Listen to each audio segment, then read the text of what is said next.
Shri Sachchidananda Sadhguru Sainath Maharaj key జై. దైవంతో సహజీవనం శ్రీ రామకృష్ణ సన్యాస శిష్యుల జీవిత చిత్రణలు. పరివ్రాజక జీవితం, తపస్సాధనలు. శ్రీరామకృష్ణులు 1886 ఆగస్టు 16వ తేదీన మహాసమాధి చెందారు. తాత్కాలికంగా బాబురాం కలకత్తాలోని తన తల్లి ఇంటికి మకాం మార్చాడు. ఆ తర్వాత కొద్ది కాలానికి శిష్యులు గురుదేవుల గృహస్థ శిష్యుడైన సురేంద్రమిత్ర సహాయంతో బారానగర్లో ప్రథమ రామకృష్ణ మఠాన్ని స్థాపించారు. బాబురాం ఆ బృందంలో చేరాడు. బాబురాం తల్లి గురుదేవుల శిష్యులను 1886 డిసెంబర్ మధ్యకాలంలో ఆంతపూర్ గ్రామంలోని తన గృహానికి రమ్మని ఆహ్వానించింది. నరేంద్ర, బాబురాం, శరత్, శశి, తారక్, కాళీ, నిరంజన్, గంగాధర్, శారద రైల్లో భక్తి గీతాలు పాడుకుంటూ ఆంతపూర్ వెళ్లారు. అది చలికాలం. ఒక చలి రాత్రి ఇంటి ఆవరణంలో కట్టెలతో మంట వేయబడింది. దాని చుట్టూ శిష్యులంతా గుమిగూడి చాలాసేపు ధ్యానం చేశారు.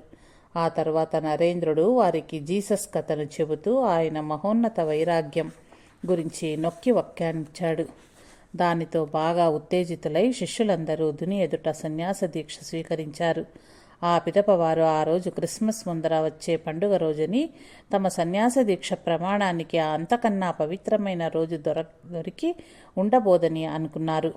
బారానగర్ వచ్చాక శిష్యులంతా 1887 జనవరి చివరిలో విరాజ హోమం నిర్వర్తించి సంప్రదాయబద్ధంగా సన్యాస దీక్ష స్వీకరించారు. నరేంద్రుడు బాబురాంకి ప్రేమానంద అని నామకరణం చేశాడు. ఆ సందర్భంగా గురుదేవులు ప్రేమదేవత అయిన శ్రీ రాధాదేవి యొక్క అంశావతారమే బాబురామని చెప్పిన విషయాన్ని నరేంద్రుడు గుర్తుంచుకుని భగవంతుని దివ్య ప్రేమలోని ఆనందమని సూచించే విధంగా బాబురాంకి ప్రేమానంద అని పేరు పెట్టాడు. బారానగర్లో శిష్యులందరూ తీవ్రత పశ్చర్య జీవితాన్ని గడిపారు. వారు నిత్య అవసరాలకు కూడా నోచుకోలేని దుస్థితిలో ఉండేవారు. వండటానికి బియ్యం ఉంటే ఉప్పు కొనటానికి కూడా డబ్బు ఉండేది కాదు. కానీ తిన్నామా లేక పడుకున్నామా అని కూడా వారు పట్టించుకునేవారు కారు. గంటల కొద్ది ధ్యానంలోనూ ఇతర ఆధ్యాత్మిక సాధనలోనూ కాలం గడిపేవారు. భగవంతునిలో లీనం అవుదామన్నదే వారందరి ఆకాంక్ష. రామకృష్ణానంద స్వామి మఠ నిర్వహణ బాధ్యతను స్వీకరించి సన్యాసులందరినీ జాగ్రత్తగా చూచుకుంటూ రోజుకు కనీసం ఒక్కసారైనా వారు భోజనం చేసేలా చూసేవారు. ప్రేమానంద స్వామి దైనందిన కృత్యాలలోనూ గురుదేవుల పూజలోనూ సహాయం చేసేవారు. ఒకరోజు ఆయన పూలు కోస్తూ చెట్టు మీద నుంచి పడ్డారు. ఆయన కుడిచే మణికట్టు విరిగింది. గురుదేవుల గురించి ఆలోచిస్తూ తన బాధను ఆయన మర్చిపోయారు. ఆ తర్వాత ప్రేమానంద స్వామీజీల గురించిన హృదయాన్ని కదిలించే ఒక సంఘటన ఈ విధంగా తెలియజేశారు. గురుదేవులు మరణించిన తరువాత స్వామీజీ రాత్రులలో రహస్యంగా ఎంతగా విలిపించేవారంటే వారి కన్నీటితో దిండు పూర్తిగా తడిసిపోయేది. మరుసటి రోజు ఉదయం ఆ దిండు ఆరటానికి ఎండలో ఉంచాల్సి వచ్చేది. బారానగర్ మఠంలో ప్రేమానంద స్వామి జీవితం గురించి అతి కొద్దిగానే తెలియవస్తోంది. ఈ సమయంలో వారి పరివ్రాజక జీవితాన్ని గురించిన వివరాలు కూడా ఎక్కువగా తెలియటం లేదు. ఫిబ్రవరి 1887 చివరిలో శ్రీరామకృష్ణ జయంతి వార్షికోత్సవం తర్వాత శారదానంద, అభేదానంద స్వాములతో కలిసి ప్రేమానంద స్వామి పూరికి వెళ్లారు. 6 నెలల పాటు వారు యమార్ మఠంలో ఉండి జగన్నాథ రథయాత్రలో పాల్గొన్నారు. దేవాలయంలోని ప్రసాదం మాత్రమే తింటూ వారు ఆ కాలమంతా జపధ్యానాలతోనే గడిపారు. పూరి క్షేత్రంలో ఉన్నప్పుడు ప్రేమానంద స్వామికి టైఫాయిడ్ జ్వరం వచ్చింది. కానీ తన సోదర శిష్యుల ప్రేమపూర్వక శ్రద్ధ వలన ఆయన త్వరలోనే కోలుకున్నారు. ఆగస్టు చివరిలో వారు పూరి వదిలి భువనేశ్వర్, కోణార్క్, ఉదయగిరి, ఖండగిరి దర్శించి బారానగర్ మఠానికి తిరిగి వచ్చారు. ప్రేమానంద స్వామి 1888లో ఒకసారి వారణాసి వెళ్లారు. అక్కడ ఆయన మహాజ్ఞాని అయిన త్రైలింగ స్వామిని, గొప్ప తపస్వి అయిన భాస్కరానంద స్వామిని కలుసుకున్నారు. ఆయన 1890లో మహాయోగి పహవారీ బాబా దగ్గర ఉంటున్న వివేకానంద స్వామిని చూడటానికి గాజీపూర్ వెళ్లారు. అక్కడ ఆయన అనారోగ్యానికి గురై అక్కడి నుంచి అభేదానంద స్వామితో కలిసి ఉండటానికి వారణాసి పంపబడ్డారు. ఏప్రిల్ 13, 1890న ప్రేమానంద స్వామి బావగారు బలారాం బోస్ మరణించాడు. ఈ విషాద వార్త వినగానే ప్రేమానంద స్వామి తన సోదరిని ఓదార్చే నిమిత్తం కలకత్తా తిరిగి వచ్చారు. రామకృష్ణ మఠం బారానగర్లో 1886 నుంచి 1892 వరకు, ఆ తర్వాత 1892 నుంచి 1897 వరకు ఆలం బజార్లోనూ నెలకొని ఉన్నది. ఆలం బజార్ మఠంలో ఉండగా ప్రేమానంద స్వామి తరచూ దక్షిణేశ్వరం వెళ్ళేవారు. గంటల కొద్దీ ఆయన పంచవటిలో కానీ గురుదేవుల గదిలో కానీ జపధ్యానాలు చేసేవారు. ఆహారము విశ్రాంతి మరిచి గురుదేవుల స్మృతులలో కాలం గడిపేవారు. ఆయన అత్యంత నిరాడంబరంగా, ఆయన విధేయతలతో నిరహంకారిగా ఉండేవారు. వారి శాశ్వత నివాసం మఠమే అయిన సన్యాస శిష్యులు అప్పుడప్పుడు భారతదేశంలోని వివిధ పుణ్యక్షేత్రాల యాత్రలు చేసి అక్కడ ఆధ్యాత్మిక సాధనలు ఆచరించేవారు. ఆలం బజార్ మఠంలో తాము గడిపిన పాత రోజుల గురించి నెమరు వేసుకుంటూ తుర్యానంద స్వామి 1915 నవంబర్ 20వ తేదీన ప్రేమానంద స్వామికి ఈ విధంగా వ్రాశారు. నీతో గడిపిన నానాటి స్మృతులు నాకెంతో ఆనందాన్ని కలుగజేస్తాయి. అది ఆ విధంగా ఉండకుండా ఎలా ఉంటుంది? నీలో గురుదేవులు పూర్తిగా నిండిపోయి ఉన్నారు. కనుక వేరే ఏ విషయము ఉండటానికి ఖాళీ లేదు. ఇది వ్రాస్తూ ఉంటే ఆలం బజార్ మఠంలో జరిగిన ఒక సంఘటన గుర్తుకొస్తున్నది. ఆ రోజు నువ్వు మాట్లాడుతుంటే కనిపించే అన్ని వస్తువులలోనూ గురుదేవుల స్మృతులే మెదిలాయి. ఆ రోజు నేను కళ్ళు ఎక్కడ చూస్తే అక్కడ భగవంతుడే దర్శనమిస్తాడు అనే సూక్తిలో సత్యం నీలో చూడగలిగాను. గురుదేవులను గుర్తు చేయని ఏ విషయాన్ని నువ్వు చూడలేదు.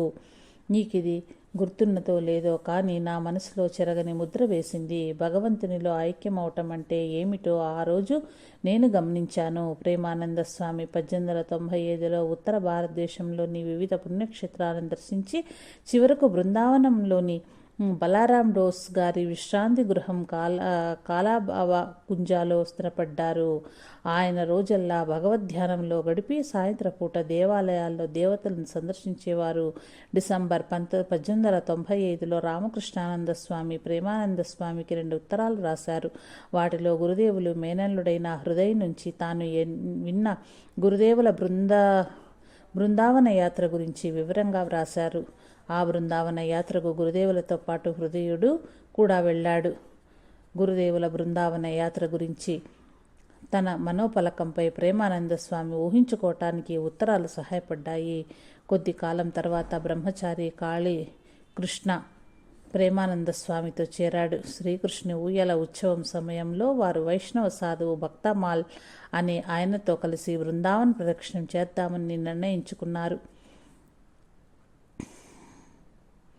భక్తమాల్ ప్రేమానంద స్వామిని చెప్పులు వేసుకోమని అన్నారు. కానీ ఆయన పుణ్యక్షేత్రాన్ని అగౌరవపరిచినట్లవుతుందని చెప్పులు వేసుకోవటానికి అంగీకరించలేదు. వారు శ్రీ రాధాదేవి జన్మస్థలమైన బర్సనాలో భిక్షాటనపై జీవిస్తూ 1.5 నెలలున్నారు. చివరికి వారు బృందావనం తిరిగి వచ్చారు. ఆ తర్వాత కొద్ది కాలానికి కాళీకృష్ణ అనారోగ్యానికి గురైనాడు. ప్రేమానంద స్వామి అతన్ని చికిత్స నిమిత్తం ఇటావా తీసుకెళ్లారు. అక్కడ ఇంజనీరుగా పనిచేస్తున్న హరిప్రసన్నతో ఉన్నారు. ఇటావాలో ఉన్నప్పుడే వారికి వివేకానంద స్వామి విదేశాల నుంచి భారతదేశం తిరిగి వస్తున్నారనే వార్త తెలిసింది. వారు 1896 చివరిలో కలకత్తా వెళ్ళి త్రోవలో జయరాం బాటిలో శారదామాతను దర్శించటం కోసము భరద్వాన్లో ఆగారు. అక్కడ వారు 2 వారాల పాటు ఉన్నారు. ఒకరోజు షికారుగా నడుస్తున్నప్పుడు ప్రేమానంద స్వామి ఒక కొలంలో అందమైన కలువ పూలు చూశారు. వాటిని చూడగానే శారదామాత పట్ల ఆయన హృదయంలో ప్రేమ ఉప్పొంగింది. ఆయనతో పాటున్న కాళీకృష్ణకు ఈత రాదు. అందుకని ప్రేమానంద స్వామి నీటిలో దిగి శారదామాత కోసం కొన్ని కలువ పూలు కోసుకొచ్చారు. ఆయన నీటి నుంచి బయటపడరాగానే ఆయన వంటిని దాదాపు 20 జలగలు పట్టుకుని ఉండటం కాళీకృష్ణ గమనించాడు. వాటిని వాటి వంటి నుంచి తీసివేయగానే రక్తం స్రవించనారంభించింది. శారదామాత ఇదంతా చూసి ఎంతో బాధపడింది. ఇక ముందెన్నడూ ఇటువంటి పనులు చేయవద్దని ఆయనను ఆమె మందలించింది. జయరాం బాటి నుంచి తారకేశ్వర్ గుండా వారు ఆంతపూర్ వెళ్లారు. చివరికి వారు ఆలం బజార్ మఠం చేరుకున్నారు. అక్కడ వారికి స్వామీజీ 4-5 రోజుల క్రితం కలకత్తా చేరారని తెలిసింది.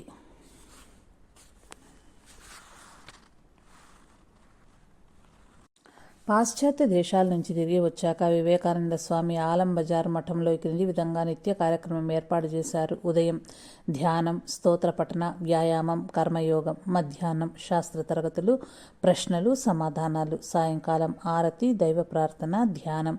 ఏ స్వామి అయినా తెల్లవారుజామున లేవకపోతే ఆ రోజు ఆయన ఆహారం కోసం బయట భిక్షాటన చేయాలి. ఒకసారి ప్రేమానంద స్వామి ఆలస్యంగా లేచారు. ఆయన స్వామీజీ వద్దకు వెళ్ళి ఈ విధంగా అన్నారు: నేను ఈరోజు తెల్లవారుజామున లేనందుకు చింతిస్తున్నాను సోదరా. ఈ విధంగా లేవని వారు శిక్షింపబడాలని నియమము ఏర్పరిచావు కదా, దయచేసి నన్ను శిక్షించు. వెంటనే స్వామీజీ గంభీరంగా ఇలా అన్నారు: బాబురాం, నేను నిన్ను శిక్షించగలనని అనుకుంటున్నావా? ఈ మాటలు అంటుంటే స్వామీజీ కళ్ళ నుండి అశ్రువులు స్రవించాయి. బ్రహ్మానంద స్వామి మధ్యవర్తిగా ఈ విధంగా మాట్లాడి ఈ పరిస్థితిని తేలికపరిచారు. అది శిక్షించటమేమీ కాదు, ఒక నియమం మాత్రమే. ఆ నియమం ప్రకారం ఈరోజు బయట భిక్షాటన చేయాలి, అంతే. ప్రేమానంద స్వామి భిక్షాటనకై బయటికి వెళ్లారు. మార్చి 1897లో రామకృష్ణానంద స్వామి మద్రాసులో ఒక కేంద్రం స్థాపించడానికి వెళ్లారు. అప్పుడు పూజా సేవా బాధ్యతలను ప్రేమానంద స్వామి స్వీకరించారు. ఆలం బజార్ నుంచి రామకృష్ణ మఠం 1898 ఫిబ్రవరి 13వ తేదీన బేలూరు మఠంలోని నీలాంబరు బాబు ఉద్యాన గృహానికి తరలించబడింది. చివరికి 1898 డిసెంబర్ 9వ తేదీన స్వామీజీ బేలూరు మఠానికి ప్రారంభోత్సవం చేశారు. ఈ మధ్య కాలంలో ప్రేమానంద స్వామి ఉత్తర భారతదేశంలో తీర్థయాత్రలకు 1898 ఏప్రిల్ 4వ తేదీన వెళ్లి డిసెంబర్లో బేలూరు మఠం ప్రారంభోత్సవ సమయానికి తిరిగి వచ్చారు. ప్రేమానంద స్వామి తన పూజా సేవను మళ్ళా ప్రారంభించారు. స్వామీజీ వారిని బేలూరు మఠ కార్యవర్గ సభ్యులలో ఒకరిగా నియమించారు. ఒకరోజు ఉదయం 9 గంటలకి ప్రేమానంద స్వామి బేలూరు మఠ పాత దేవాలయంలో పూజ ప్రారంభించబోతున్నారు. స్వామీజీ గురుదేవులకు నమస్కరించడానికి మందిరానికి వచ్చారు. ప్రేమానంద స్వామిని చూసి స్వామీజీ ఈ విధంగా అన్నారు: సోదరా, ఇంతవరకు నువ్వు పరమాత్మను పూలతోనూ చందనంతోనూ పూజిస్తున్నావు. ఇప్పుడు సజీవ దైవాలను పూజించటము ఆరంభించు. బేలూరు గ్రామానికి వెళ్ళి అక్కడ పేదలకు, ఆర్తులకు సేవనించు. అప్పుడు స్వామీజీ తన శిష్యుడు బ్రహ్మచారి నందలాలను పూజ చేయమని చెప్పాక ప్రేమానంద స్వామి నాయకుని ఆదేశం పాటించడానికి మందిరం వదిలి వెళ్లారు. గ్రామంలో ఆయన ఒక వృద్ధ వితంతు అనారోగ్యంతో బాధపడటం చూసి మఠ వైద్యశాలలో ఉచిత చికిత్స అందిస్తామని చెప్పారు. కానీ ఆమె వారి సహాయం తిరస్కరించింది. ఆ తర్వాత మరొక ప్రదేశంలో కొంతమంది అపరిశుభ్రంగా ఉన్న పిల్లల్ని చూశారు. వారిని మఠానికి తీసుకుని వచ్చి సబ్బుతో శుభ్రం చేసి నీటితో కడిగి భోజనం పెట్టి ఆ తర్వాత వాళ్ళ ఇళ్లకు పంపేశారు. స్వామీజీ ప్రేమానంద స్వామిని తన అనుభవం చెప్పమనగా ఆయన ఈ విధంగా చెప్పారు: వారికి సేవ చేస్తున్నప్పుడు స్వయంగా గురుదేవులని ఈ సజీవ దైవాల ద్వారా సేవిస్తున్నట్లు అనుభూతి చెందాను. శ్రీరామకృష్ణులు తన శిష్యుల నాయకునిగా వివేకానందుని నియమించారు. వారు ఆయనను ఏ విధంగా గౌరవించి వారి ఆదేశాలను అనుసరించారో చూస్తే అంతా అత్యాశ్చర్యం కలుగుతుంది. ఒకరోజు బేలూరులో శరశ్చంద్ర చక్రవర్తి తన గురువు వివేకానంద స్వామిని పూజిస్తున్నట్లు కలగన్నారు. తన కల గురించి ఆయన వివేకానంద స్వామికి తెలిపి ఆయన్ని పూజించటానికి అనుమతి ఇవ్వమని కోరాడు. స్వామీజీకి అంగీకరించక తప్పలేదు. ఈ పని పూర్తి కాగానే స్వామీజీ శిష్యుడితో ఇలా అన్నారు: బాగుంది, నీ పూజ అయితే పూర్తయింది. కానీ శ్రీరామకృష్ణ పూజకు ఉపయోగించే పూలతట్టలో నా పాదాలు ఉంచి పూజించిన నీ అపవిత్రత కార్యం గురించి క్షమించాలి. నీ పూజ అయితే పూర్తయింది, కానీ శ్రీరామకృష్ణుల పూజ ఉపయోగించే పూలతట్టలో నా పాదాలు ఉంచి పూజించిన నీ అపవిత్ర కార్యం గురించి విని ప్రేమానంద స్వామి మహాకోపంతో ఉగ్రుడవుతాడు. స్వామీజీ మాటలు పూర్తవకముందే ప్రేమానంద స్వామి ఆ గదిలో ప్రవేశించారు. స్వామీజీ ఆయనతో అన్నారు, అంత అంత అతనెంత అపవిత్రమైన పని చేశాడో చూడు. గురుదేవుల పూజకు ఉపయోగించే వస్తువులలో నన్ను పూజించాడు. ప్రేమానంద స్వామి చిరు మందహాసంతో, మంచిది, బాగా చేశాడు. నువ్వు గురుదేవులు వేరు కాదే అన్నారు. మఠ ప్రారంభ కాలంలో కొత్తగా చేరిన వారికి శిక్షణ ఇవ్వటానికి స్వామీజీ మధ్యాహ్న సమయంలో ఎవరూ నిద్రించకూడదని నియమం ఏర్పరిచారు. ఒకరోజు మధ్యాహ్నం ప్రేమానంద స్వామి నిద్రిస్తున్నారని స్వామీజీకి తెలిసింది. బహుశా ఆ క్రితం రాత్రి ఆయన నిద్రించి ఉండరు. కానీ స్వామీజీ తన శిష్యుణ్ణి ఈ విధంగా ఆదేశించారు. వెళ్ళి వెంటనే అతన్ని మంచం మీద నుంచి యువతరికి ఈడ్చు, కాళ్ళు పట్టుకుని లాగు. శిష్యుడు గురువు గారి ఆదేశాన్ని తూచా తప్పకుండా పాటించాడు.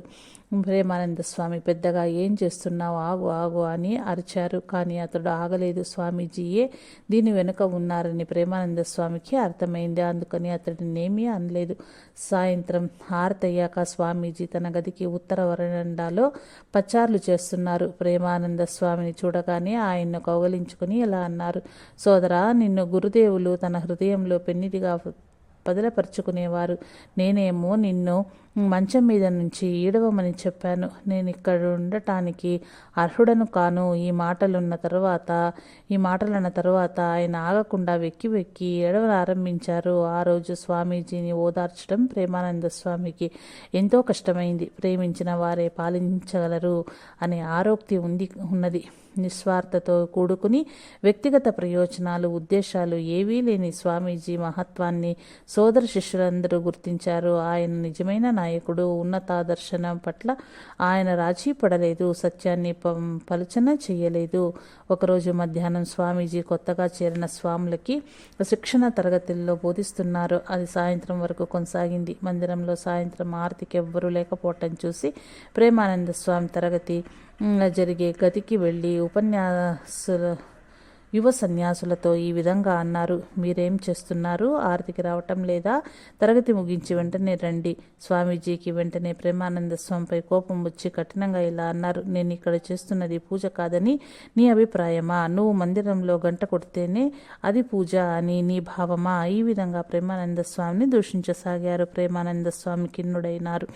ఆయన వెళ్ళిపోయారు. ఆరతి పూర్తి చేసి అక్కడి నుంచి మాయమైపోయారు. స్వామీజీలందరూ ఆయన కోసం ప్రతి చోట వెతికారు. కానీ ఆయన కనిపించలేదు. ప్రేమానంద స్వామి పట్ల కనపరిచిన కాఠిన్యానికి స్వామీజీ ఎంతో విచారించారు. ఆయన శ్రీరామకృష్ణ మందిరానికి వెళ్ళి తన తలను అక్కడ మండపానికి కొట్టుకుంటూ మూర్ఖంగా అమర్యాదకరంగా మాట్లాడినందుకు క్షమించమని ప్రాధేయపడ్డారు. ఆయన తన నుదుటిని చాలాసార్లు తీవ్రంగా కొట్టుకోవటంతో పై చర్మం చిట్లి నుదుటి నుంచి రక్తం కారసాగింది. ప్రేమానంద స్వామి అందరూ వెతికి చివరికి ఇంటిపై కప్పు మీద ఒక ఒంటరిగా అతి కోపంగానూ అత్యంత విచారంగానూ ఉండటం చూశారు. వారిని స్వాములంతా కలిసి క్రిందకు స్వామీజీ వద్దకు తీసుకొచ్చారు. స్వామీజీ ఆయన్ను కౌగలించుకుని క్షమాపణ కోరారు. వివేకానంద స్వామి 1902 జూలై 4వ తేదీన పరమపదించారు. అంతకు 3 రోజుల మునుపు విశాలమైన మఠ మైదానంలో ప్రేమానంద స్వామితో కలిసి నడుస్తూ స్వామీజీ గంగానది ఒడ్డున ఒక ప్రదేశాన్ని చూపిస్తూ, నా శరీరాన్ని వదిలినప్పుడు ఇక్కడ దహనం చెయ్యండి అన్నారు. తాను మరణించిన రోజు ఉదయం ఉపాహారము, మధ్యాహ్నం భోజనము ప్రేమానంద స్వామితో కలిసి తీసుకున్నారు. ఆయన చాలా సంతోషంగా ఉన్నారు. స్వాములకు బోధనా తరగతులు తీసుకున్నారు. 4 గంటల తర్వాత స్వామీజీ ప్రేమానంద స్వామితో కలిసి బేలూరు బజార్ దాకా దాదాపు 1 మైలు పోను 1 మైలు రాను నడిచి వెళ్ళారు. స్వామీజీకి ఆ రోజు ఆరోగ్యం బాగుండదని అనిపించి తన సోదర శిష్యులతో చాలా విషయాల గురించి సరదాగా ముచ్చటించారు. మఠంలో వేద కళాశాల ప్రారంభించాలనే తన ప్రణాళిక గురించి కూడా తెలియచేశారు. ఈ విషయంలో స్వామీజీ ఆలోచనల గురించి మరింత స్పష్టంగా తెలుసుకోవటానికి ప్రేమానంద స్వామీజీని వేదాలు చదివితే ప్రయోజనం ఏమున్నది అని అడిగారు. దానివల్ల మూఢనమ్మకాలు నశిస్తాయి అని వివేకానంద స్వామి జవాబిచ్చారు. బేలూరు మఠ నిర్వాహకునిగా తాను మరణించే ముందు వివేకానంద స్వామి ప్రేమానంద స్వామికి 2 ఆదేశాలు ఇచ్చారు. 1. బేలూరు మఠ నిర్వాహకునిగా ఉండమని. 2. ఎవరికి మంత్రదీక్షనివ్వవద్దని. వివేకానంద స్వామి ఆయనతో ఇలా చెప్పటం జరిగింది: నువ్వు శిష్యులను తయారు చేసుకుంటే నీ శిష్యులు బ్రహ్మానంద స్వామి శిష్యులతో పోటీ పడతారు. స్వామీజీ ఆదేశాలను ప్రేమానంద స్వామి తూచా పాటించారు. రామకృష్ణ మఠాధ్యక్షులుగా బ్రహ్మానంద స్వామి మంత్రదీక్ష ఇవ్వటానికి సంస్థ పురోభివృద్ధి కృషికై భారతదేశమంతటా పర్యటించవలసి వచ్చేది. తత్ఫలితంగా ప్రేమానంద స్వామియే బేలూరు మఠాధిపతిగా వ్యవహరించవలసి వచ్చేది. తన నిత్య పూజా సేవ కాక ఆయన స్వామీజీలకు శిక్షణ ఇచ్చేవారు. భక్తులు సందర్శకులను ఆదరించేవారు. వంట పని, పశువుల శాల, తోటలను పర్యవేక్షించేవారు. అనారోగ్యంగా ఉన్న స్వాముల గురించి శ్రద్ధ వహించేవారు. మఠ నిర్వహణకు అవసరమైన నిధులు సేకరించేవారు. అంతేకాక ఒక్కొక్కసారి ఉపన్యాసాలు ఇవ్వటానికి ప్రయాణాలు చేసేవారు. ఆయన శరీరం చాలా బలహీనంగా ఉండేది. కానీ ఆయన అద్భుత వ్యక్తిత్వంచే ఆకర్షితులై చాలామంది ప్రజలు ఆయన వద్దకు వచ్చేవారు. శ్రీరామకృష్ణులు సజీవంగా ఉన్నారనే భావమే ఆయనలో ఉండేది. అదే భావనను ఇతరుల మనస్సులో ముద్రించుకోగల శక్తి ఆయనకుండేది. ప్రేమానంద స్వామి తన మాటల ద్వారా కాక ఎక్కువగా తన జీవన విధానం ద్వారా బోధించేవారు. ఒక స్వామి ప్రేమానందుల దైనందిక కార్యక్రమాన్ని ఈ క్రింది విధంగా తెలియజేశారు. ఆయన రాత్రి 11 గంటలకు పడుకునేవారు. మళ్ళా తెల్లవారుజామున 3-3:30 లేచేవారు. కాలకృత్యాలు తీర్చుకున్నాక మందిరానికి వెళ్ళి గురుదేవులకు ఉదయహారతి ఇచ్చి ఇతర స్వాములతో కలిసి 2 గంటల సేపు ధ్యానించేవారు. పిదప బ్రహ్మానంద స్వామి కనుక బేలూరు మఠంలో ఉంటే అందరూ ఆయన గదికి వెళ్ళి ప్రణామం చేసి భక్తి గీతాలు ఆలపించేవారు. ఉదయం 8 గంటలకు ప్రేమానంద స్వామి ఇతర స్వాములకు ఎవరు చేయవలసిన పనులు వారికి పురమాయించేవారు. ఆయన స్వయంగా కొంతమంది స్వాములతో కలిసి కూర్చుని భోజనానికి కావలసిన కూరగాయలను కడిగి తరిగేవారు. చాలామంది స్వాములు భక్తుల భోజనానికి వస్తారు కనుక వారందరికీ రకరకాల పదార్థాలతో భోజనాలు ఏర్పాటుకై కూరలు తరగటం చాలా పెద్ద పనిగా ఉండేది. ప్రేమానంద స్వామి ఇతర స్వాములకు అనుష్ఠాన వేదాంతాన్ని బోధించేవారు. దైనందిన జీవితంలో పనిని పూజను కలపటం ఎలాగో తెలియచేసేవారు. కూరలు తరిగేటప్పుడు కూడా ఆయన గురుదేవుల గురించిన కథలు చెప్పేవారు. ఆయన కళ్ళు అన్నింటినీ శ్రద్ధగా గమనించేవి. ఎవరైనా బంగాళాదుంప తొక్క కొంచెంలో లోతుగా తీస్తే స్వామి వెంటనే వారిలో ఆ కూరగాయలు భక్తుల కష్టార్జితంతో కొనబడినవని, తమ సుఖాలకు ఎంతో త్యాగం చేసి వారి ధనం ఇచ్చారని, అటువంటి వాటిని దుర్వినియోగం చేయటం స్వాములకు తగదని చెప్పేవారు. ఏ రకమైన వృథాను ప్రేమానంద స్వామి సహించేవారు కాదు. కొత్తగా మఠంలో చేరిన వారి మనస్సుల్లో కూడా వారు ఈ భావాన్ని ముద్రించేవారు. ఇతర స్వాములతో కలిసి ఆయన మఠ ఆవరణంలో కలుపు మొక్కలను తీసేవారు. ఆవుల కోసం గడ్డి కోసేవారు. పేడతో బొగ్గు నుసి కలిపి పిడకలు చేసేవారు. ఆయన ఊరికే ఆదేశాలను ఇచ్చేవారు కాదు. ఆయన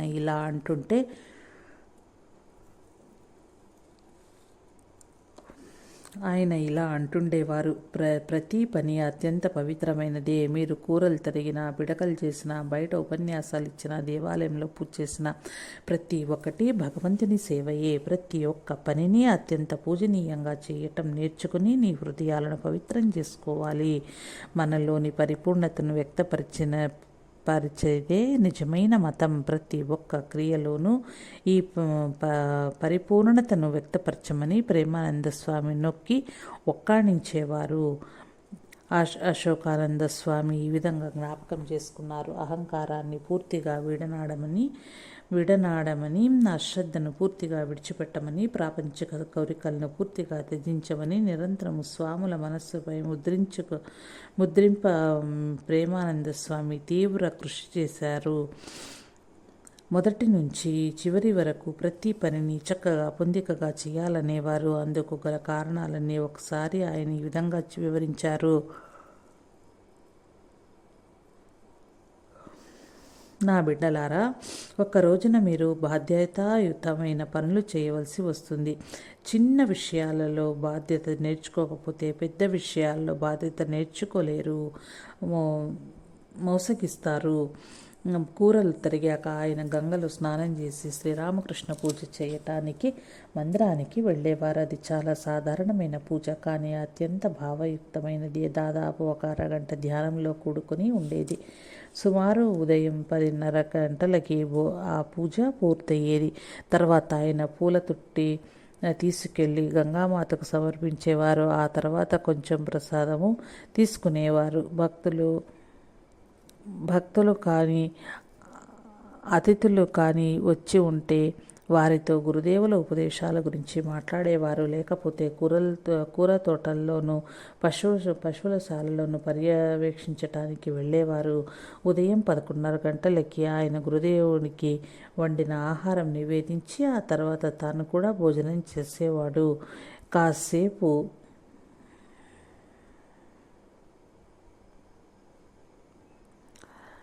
విశ్రాంతి తీసుకున్న తర్వాత ఉత్తరాలకి జవాబులు వ్రాసేవారు. ఆ తర్వాత స్వాముల బోధనా తరగతులు నిర్వహించేవారు.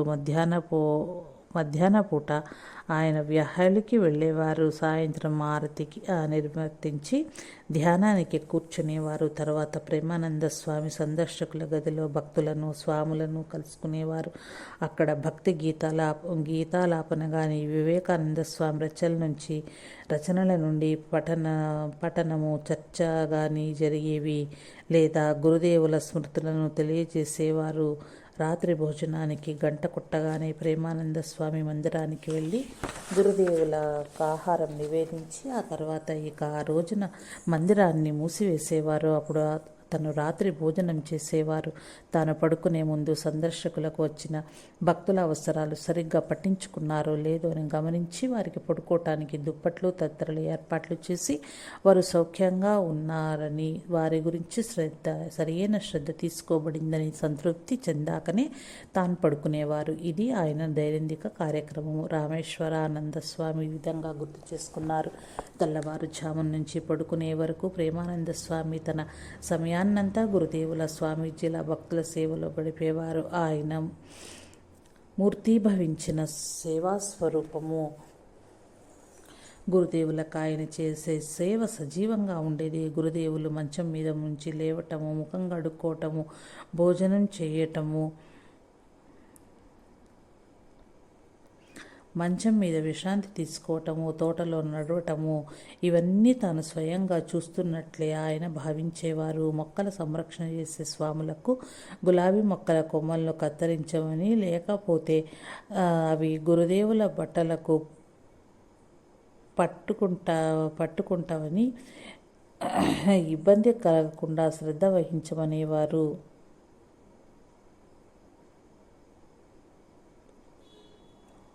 తాంబూలంలోను సున్నం ఎక్కువ వేయవద్దని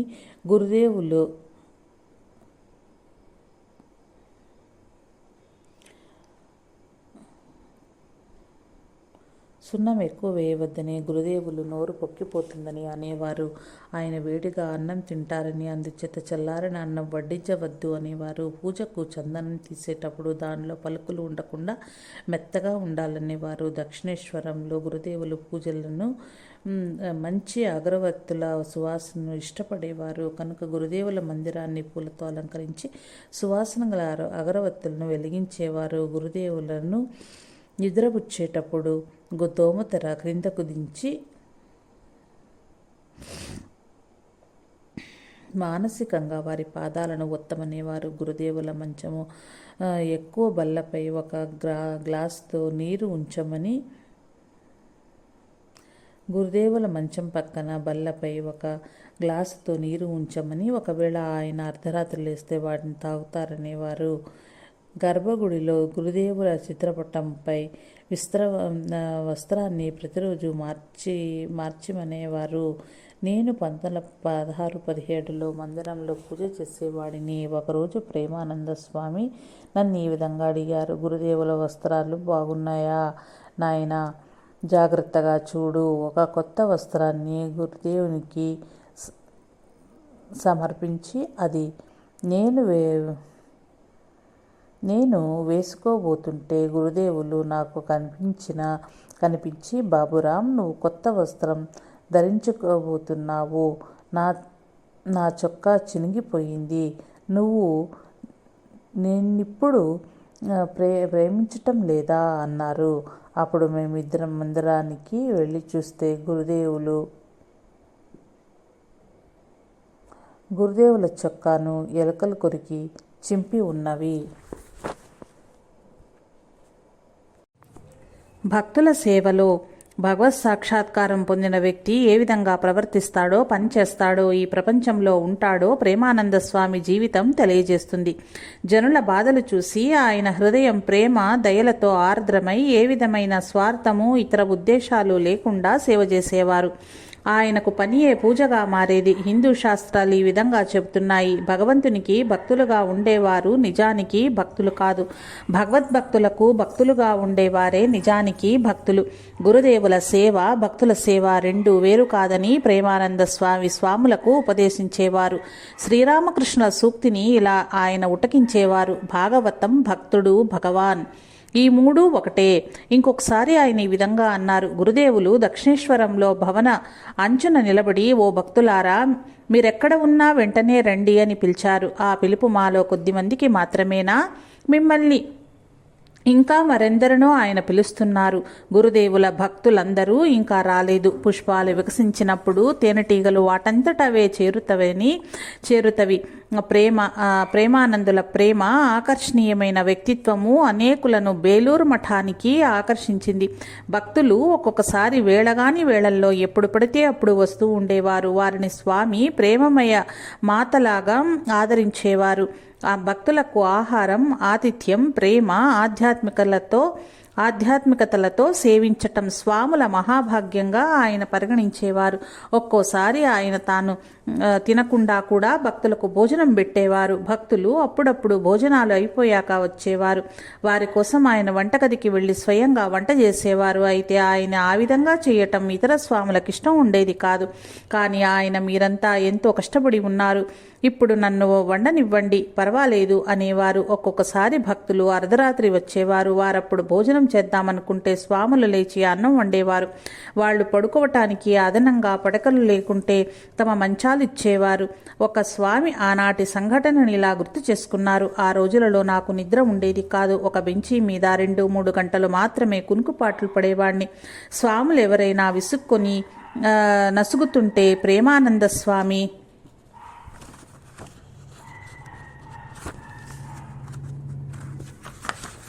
ఈ విధంగా అనేవారు: చూడండి, లోకులు ఈ ప్రపంచంలో ఎంతో బాధపడుతున్నారు. వారు శ్రీరామకృష్ణుల ఈ ప్రదేశానికి ఏదో కొంత మనశ్శాంతికై వస్తారు. వారిని సాదరంగా ఆహ్వానించటం మీ ధర్మం. అది మీకు చాలా మేలునరిస్తుంది. వారికి కూడా శ్రేయోదాయకంగా ఉంటుంది. ఒకసారి కొందరు భక్తులు ఒక పసిబిడ్డతో వచ్చారు. ఆ పసిబిడ్డ పాల కోసం ఏడుస్తున్నది. వెంటనే ప్రేమానంద స్వామి పాలలో కొంత భాగం గురుదేవుల నివేదన కోసం తీసి ఉంచి మిగతా భాగం ఆ పసిబిడ్డకిచ్చారు. కలకత్తా నుండి ఒకసారి ఒక ధనిక కుటుంబం వారు బేలూరు మఠానికి కారులో వచ్చి ప్రసాదం తీసుకోకుండా వెళ్ళబోతున్నారు. ప్రేమానంద స్వామి ఒక స్వామిని పిలిచి వెంటనే పరుగెత్తికెళ్లి వారికి కొంచెం ప్రసాదం ఇమ్మన్నారు. ఆ తర్వాత రోజు వారు గురుదేవుల నివేదన కోసం అనేక తీపి పదార్థాలు, ఇతర పదార్థాలు పంపారు. అప్పుడు ప్రేమానంద స్వామి ఈ విధంగా వ్యాఖ్యానించారు: చూడు, స్వాములు భక్తులను సేవిస్తే వారిని గురుదేవులు తన్ని స్వాములను సేవించే విధంగా చేస్తారు. కానీ వారిని ఏ విధమైన ఇతర ఉద్దేశము లేకుండా, ప్రయోజనం ఆశించకుండా సేవించాలి. ఒకరోజు మద్రాసు నుంచి వచ్చిన భక్తుడొకరు మేడ మీద వరండాలో నిద్రించారు. ప్రేమానంద స్వామి ఈ సంగతి అర్ధరాత్రి సమయంలో గమనించారు. వెంటనే ఆయన అతని పడకపైన దోమతెర కట్టి విసరటం ప్రారంభించారు. ఆ భక్తుడు లేచి ప్రేమానంద స్వామి తనకు విసురుతుండటం చూసి ఆశ్చర్యచకితుడైనాడు. మరొక సందర్భంలో మఠానికి చాలా మందికి భక్తులు వచ్చి మఠ ఆవరణంలో చెప్పులొదిలి ఆలయంలోకి వెళ్లారు. కొద్దిసేపటికి వర్షం ప్రారంభమైంది. ఒక బ్రహ్మచారి హడావుడిగా వచ్చి ఆ చెప్పులు వరండాలోకి తన కాలుతో వేసుకుని తీసుకురావటం ప్రారంభించాడు. ఆ బ్రహ్మచారి యొక్క మనోభావాన్ని గమనించి ప్రేమానంద స్వామి ఈ విధంగా అన్నారు. భక్తుల చెప్పులు నీ శిరస్సున ధరించి తీసుకెళ్ళు. వారణాసిలో ఆయన ఒక భక్తునితో ఇలా అన్నారు, చూడు, స్వాముల సంచులకు రెండు వైపులా ఉండాలి. వచ్చిన వస్తువులు ఒకవైపు నుంచి లోపల వేస్తే రెండో వైపు నుంచి పోవాలని వారి భావము. ధనం విరాళంగా ఇవ్వగలిగిన వారిని ఒక రకంగా, ఇవ్వలేని వారిని మరొక రకంగా సేవించటం సన్యాసికి సముచిత ధర్మం కాదు. బ్రహ్మానంద స్వామి రామకృష్ణ మఠ కార్యవర్గ అధ్యక్షులు. ప్రేమానంద స్వామి కార్యవర్గంలో ఒక సభ్యుడు ఒకసారి కార్యవర్గ సమావేశంలో శుద్ధానంద స్వామి ఆర్థిక నివేదిక సమర్పిస్తూ భక్తుల సేవకు సంబంధించినంత వరకు 400 రూపాయల లోటు ఉందని బ్రహ్మానంద స్వామికి చెప్పారు. బ్రహ్మానంద స్వామి, సోదరా బాబురాం, ఈ లోటును ఎట్లా భర్తీ చేద్దామో చెప్పు అని అడిగారు. ప్రేమానంద స్వామి అందుకు ఈ విధంగా సమాధానమిచ్చారు, మహారాజ్, భక్తుల సేవ నిమిత్తం ఈ ధనం నేను ఖర్చు పెట్టాను. అది నేను భిక్షాటన చేసి సేకరిస్తాను. మరొకసారి శుద్ధానంద స్వామి బేలూరు మఠంలో భక్తులు ఉండటానికి కొన్ని నియమ నిబంధనలు ఏర్పరచాలని బ్రహ్మానంద స్వామికి సూచించారు. అప్పుడు ప్రేమానంద స్వామి ఇలా అన్నారు, శుద్ధానంద, చూడు, మేం బతుకున్నంత కాలం మీది ఇలాగే సాగిపోని. చనిపోయాక భక్తుల కోసం ఒక హోటల్ ప్రారంభించవచ్చు. గురుదేవులే భక్తులను తీసుకువస్తున్నారు, భక్తులే గురుదేవులకు కావలసినవన్నీ తెస్తున్నారు, అదేవిధంగా గురుదేవులే తింటున్నారు, భక్తులకు తినిపిస్తున్నారు. దానిని గురించి మనం ఏం చెప్పగలం? భారతదేశ స్వాతంత్ర పోరాటంలో కొంతమంది యువకులు స్వాతంత్ర ఉద్యమంతో తన సంబంధాలు తెగతెంపులు చేసుకుని రామకృష్ణ మఠంలో చేరారు. ఈ మాజీ విప్లవకారుల గురించి తెలుసుకోవటానికి అప్పుడప్పుడు పోలీసు అధికారులు మామూలు దుస్తుల్లో మఠానికి వచ్చేవారు. ఒక పోలీసు ప్రేమానంద స్వామి మహత్వం గురించి ఈ విధంగా గుర్తు చేసుకున్నాడు. పై అధికారుల ఆదేశానుసారం నేను తనిఖీ చేయటానికి బేలూరు మఠం వెళ్ళాను. మండు వేసవి కాలంలో ఒక మధ్యాహ్నపు పూట కాలినడకన వెళ్ళాను. నేను అక్కడికి చేరగానే బాగా అలసిపోయి నిస్సత్తువుగా ఒక బెంచి మీద కూలబడ్డాను. మఠం చాలా నిశ్శబ్దంగా ఉంది. బహుశా అందరూ విశ్రాంతి తీసుకుంటున్నారనుకున్నాను. హఠాత్తుగా ఒక వ్యక్తి ప్రేమానంద స్వామి వచ్చి తాటాకు విసనకర్రతో నాకు విసన ఆరంభించాడు. ఆ తర్వాత అతడు నాకు ఒక గ్లాస్ చల్లని నీరు, కొద్దిగా ప్రసాదము ఇచ్చాడు. అది తిని నీరు త్రాగి నేను సేద తీరాను. నేను ఎవరో ఆయనకు తెలుసు, అయినా ఆయన నాకు ఆ విధంగా సేవను అందించారు. ప్రేమ దోషాలను ఎంచదు. కలకత్తాలోని ఒక ఉన్నత కుటుంబంలోని యువకుడొకతను అవాంఛనీయమైన దుష్ట సాంగత్యంలో పడి తత్ప్రభావానికి లోనయ్యి మాదక ద్రవ్యాలకు అలవాటు పడ్డాడు. అతడి బంధువులకి ఇది చాలా బాధాకరంగా ఉండి అతడి ప్రవర్తనను సరిదిద్ద ఎంతో ప్రయత్నించారు. కానీ వారి కృషి విఫలమైంది. నిరాశ నిస్పృహలతో ఆ యువకుడి సోదరుడైన ఒక స్వామి ప్రేమానంద స్వామి సహాయం కోరారు. ప్రేమానంద స్వామి అతడి కథనంతా మౌనంగా విని ఆ యువకుడిని చూడటానికి వెళ్లారు. చాలాసేపు మాట్లాడిన తర్వాత రామకృష్ణ మఠ సందర్శనకు ఆ మరుసటి రోజు రావటానికి ఆ యువకుడిని ఒప్పించారు. చెప్పిన విధంగా అతడు మఠానికి వచ్చాడు. ఆ తర్వాత అతడు బేలూరు మఠానికి చాలాసార్లు రాసాగాడు. క్రమక్రమంగా ప్రేమానంద స్వామి ఆధ్యాత్మిక సమక్షం అతడిలో పరివర్తన తీసుకురాసాగింది. అతడు ఆ తర్వాత ఈ విధంగా గుర్తు చేసుకున్నాడు, నాపై ఎంతో ప్రేమ, దయ ఆయన చూపేవారు. నా స్నేహితులు, బంధువులు నన్ను వదిలివేశారు, కానీ ఆయన ప్రేమే నన్ను నిలబెట్టింది. నేను చేసే దుష్కార్యాలన్నీ ఆయనకు తెలుసు, అయినా ఆయన నన్ను ప్రేమించేవారు. కాలాంతరాన అతడు వైరాగ్యంతో లౌకిక జీవనం త్యజించి మఠంలో సన్యాసిగా చేరాడు. జై సాయి మాస్టర్.